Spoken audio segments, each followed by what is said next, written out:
안녕하세요, 여러분. 루인 ASMR입니다. 오늘은 무서운 이야기 5번째 밤, 무서운 이야기 들려줄까 5번째 밤입니다.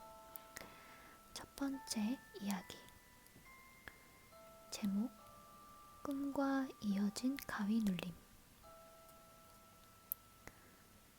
21살 학생입니다. 제가 재수했을 때 굉장히 기괴한 꿈을 꾼 적이 있어서 이렇게 제보를 드리게 되었어요. 몇 개월이나 지났고 평소엔 꿈을 잘 기억하지 못하는 편인데도 그날 꿨던 꿈은 아직도 생생히 기억납니다. 저는 원래 가위에 자주 눌리는 편이었습니다.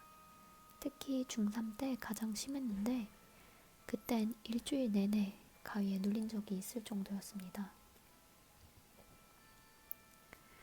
가위에 눌릴 때 보이는 건 없이 온갖 소리와 느낌만 났지만 그것만으로도 소름 돋기에 충분했습니다. 여자 웃음소리, 아기 울음소리에 몸이 계속 흔들리는 느낌까지 드니까 안 무서울 수가 없었죠. 그런데 잘 때마다 같은 패턴으로 가위에 눌리니 점점 안 무서워지더라고요. 나중엔 아무렇지 않게 힘을 확 주면 가위에 쉽게 풀릴 지경까지 이르렀습니다.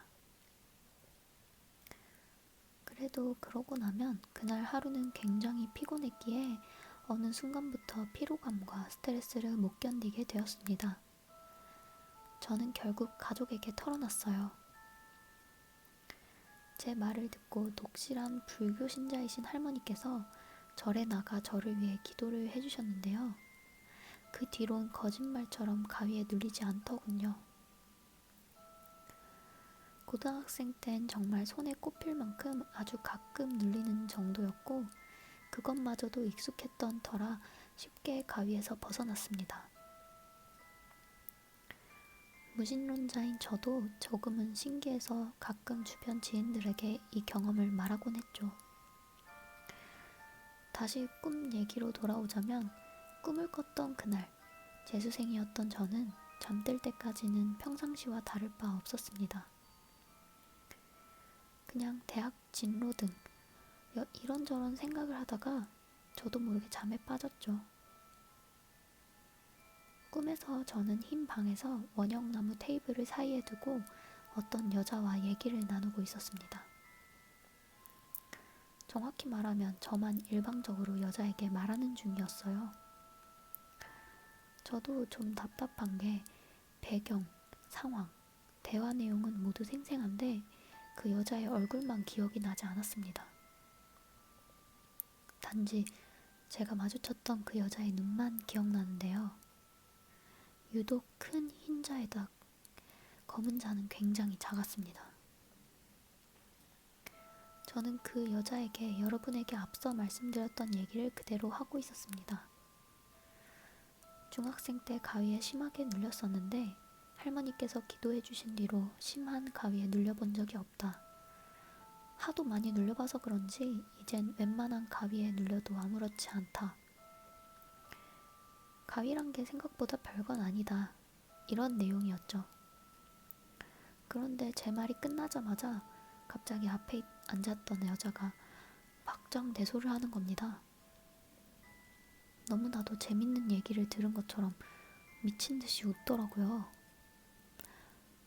저는 의아한 마음으로 그 여자를 바라보고 있었는데 갑자기 여자가 표정을 싹 바꾸더니 그 흰색이 가득한 눈으로 저를 똑바로 쳐다보며 말하더군요.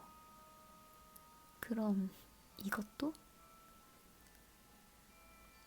그 말이 끝나자마자 저는 꿈에서 깼습니다. 몸을 움직이려는 순간 바로 가위에 눌렸다는 느낌이 들었어요. 그런데 지금껏 눌려왔던 가위와는 차원이 달랐습니다. 평소에는 그냥 소름 끼치는 소리가 들리고 몸을 흔드는 느낌만 드는 정도였는데 그날은 갑자기 누가 제 머리카락을 확 잡아당기는 것 같더라고요. 머리카락이 잡아당겨졌을 때 두피에 느껴지는 통증마저 생생했습니다. 그러다가 제 몸이 위로 확 쏠리는 느낌이 들더니 누군가가 제 머리카락을 잡고 침대의 헤드 부분에 제 머리를 계속 쾅쾅 박기 시작하는 겁니다. 너무 아파서 비명을 지르려는데 목소리가 나오지 않았습니다. 그 와중에 제 귀 바로 옆에선 여자가 미친 듯이 비명을 질렀어요.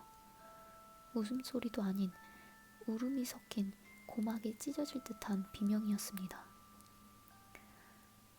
그렇게 머리가 잡힌 채 계속 부딪히다가 그 비명이 들리면서부터 누군가 제 몸을 이전과는 다른 차원으로 흔들어대는 느낌까지 들었습니다.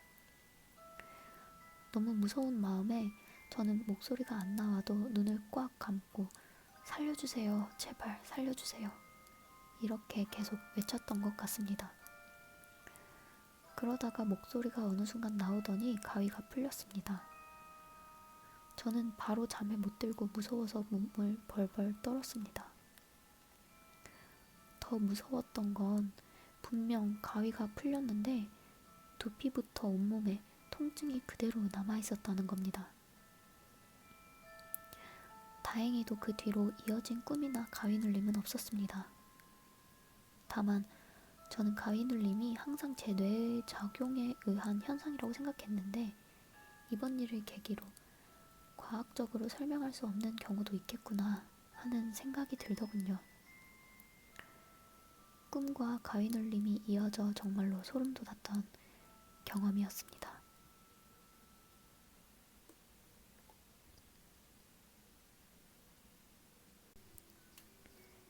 두 번째 이야기. 제목: 도쿄 아사쿠사에서 운세 뽑기를 하고 생긴 일. 얼마 전 친구와 둘이서 일본 도쿄로 일주일간 여행을 다녀왔습니다. 친구와 저는 여행 4일차 되던 날 아사쿠사라는 곳을 가기로 했어요. 정통적인 분위기의 센소지라는 큰 절이 있었고 드라마나 애니메이션에서도 배경으로 많이 나왔던 곳이기에 도쿄에 가면 꼭 가보고 싶었죠. 지하철을 타고 아사쿠사에 도착해 카미나리문을 통과하니 센소지 절까지 가는 길에 아기자기한 기념품이나 주전부리를 파는 상점들이 쭉 늘어서 있더라고요.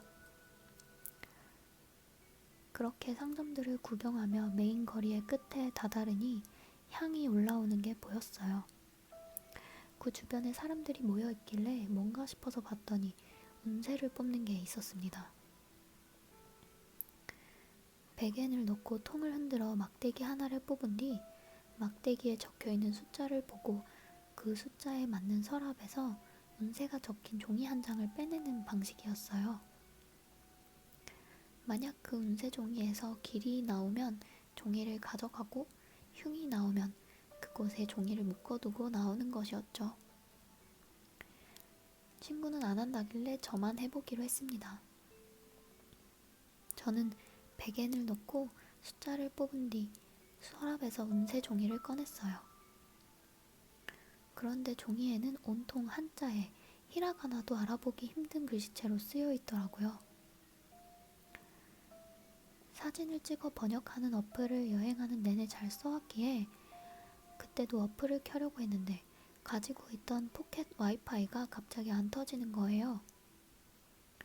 나중에 해석해야지 하고 일단 종이를 가방에 넣었어요. 하지만 이곳저곳 정신없이 돌아다니다 보니 금세 잊어버리고 말았죠. 결국 그날 일정을 마친 뒤에도 운세 종이는 까맣게 잊고 숙소에서 잠이 들었습니다. 그런데 그날 꿈을 하나 꿨는데요. 어떤 발이 없는 형체가 뒤에서 팔로 제 목을 감싸고 점점 목을 조르는 겁니다. 아, 이건 꿈이니 얼른 일어나야겠다 생각하고 눈을 떴는데 그대로 가위에 눌렸어요. 평소에도 가위에 자주 눌려서 또 가위 눌렸네 하고 나름 푸는 방법으로 풀려고 하는데 도저히 안 풀렸어요. 풀려고 할수록 더욱 심하게 목을 조여오는 듯한 느낌이 들었습니다. 그때 옆에서 자던 친구가 저를 흔들어 깨우는 모습이 보였고 잠시 뒤 눈을 감았다 뜨니까 목을 조여오는 느낌이 약해지면서 가위에 풀렸어요. 알고 보니 친구도 악몽을 꿔서 물이라도 마시려고 일어났다가 옆에서 자고 있는 제가 숨이 넘어갈 듯이 끙끙거리고 있길래 혹시 몰라 깨운 거라고 하더군요. 멍하니 친구와 침대에 앉아 놀란 마음을 진정시키고 있는데 문득 낮에 뽑았던 운세 종이가 생각났습니다. 호텔은 와이파이가 됐기 때문에 낮에 해석하지 못했던 운세 종이를 해석해 보기로 했어요. 집안에 번개가 들이치니 미리 풀을 제거하라. 불이 일어나니 마음의 준비를 하라. 정말 좋은 운세는 하나도 없고 불길한 운세만 적혀 있더라고요. 그때 운세가 흉일 경우 종이를 묶고 와야 불길한 일이 안 생긴다는 말이 떠올랐어요. 저는 너무 소름 끼쳐서 종이를 찢어버렸습니다. 그렇게 누워서 자는 둥 마는 둥 하다 보니 어느새 아침이 되었어요. 아무래도 찜찜해서 집에 연락을 해보니까 아빠가 일하다가 손가락이 골절되어서 깁스를 하셨다고 하더라고요. 괜히 제가 뽑은 운세 때문에 그런 건가 싶었습니다. 그 이후로 남은 일정 내내 찜찜하고 불길함이 가시지 않았죠. 그런데 거기서 끝이 아니었습니다. 한국에 돌아온 지 약 3일 뒤 요양원에 계시던 친할머니가 갑자기 위독하시다는 연락이 왔습니다. 그리고 그 다음날 새벽에 할머니가 돌아가셨어요. 제가 불길한 운세를 그곳에 묶지 않고 와서 그런 것만 같아 할머니 보내드릴 때 죄책감이 들어 정말 쓰러질 정도로 울었습니다. 도쿄 여행을 다녀온 지 아직 한 달이 안 되었는데 또 안 좋은 일이 생길까봐 너무 불안하고 정신적으로 힘든 상태예요. 여러분도 혹시 도쿄 여행 중에 아사쿠사에 가서 운세를 보게 된다면 해석을 못하는 상황이 오거든 저처럼 후회하는 일이 없도록 그냥 그곳에 묵고 오시기를 바랍니다.